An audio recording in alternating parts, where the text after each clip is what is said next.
এইটো মোৰ ভণ্টি আৰু বা আহিছে আমাৰ ঘৰত। আমি আজি জলফাই খাম।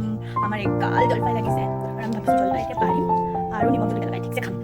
কিন্তু বহুত ওপৰ আছে জলফাইটো, বহুত কষ্ট হ'ব পাৰিব। লেটছ চি কি কৰোঁ।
तुम तो नमक के साथ खाओगे ना।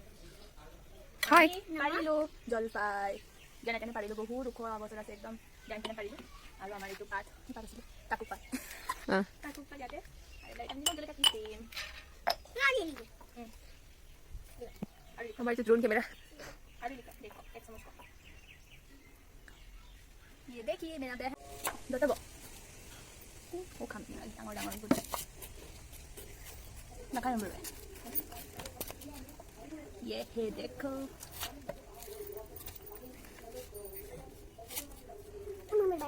কাটি কিনি খাই ইমান ভাল নাপাওঁ। সেইকাৰণে গৰম গৰমকৈ যেতিয়া বাজে ন অলপ কেঁচা চেঁচা হৈ থাকে তেতিয়া মানে জলফাই খাই বেছি ভাল লাগে। সেইকাৰণে দাঁতেৰে কামোৰাটোৰ সমান নহয় কেতিয়াও। নাখাওঁ বেছি এনে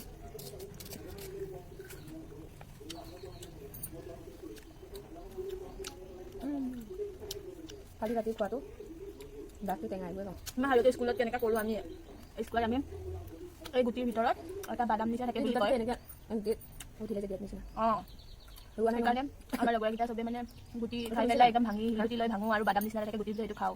আজিও ট্ৰাই কৰি চাব লাগিব। ল'ৰালি কালৰ মধুৰ স্মৃতি। ভাত খাম যিটো খাব না পূজা কৰোঁ মই গৈ আছোঁ।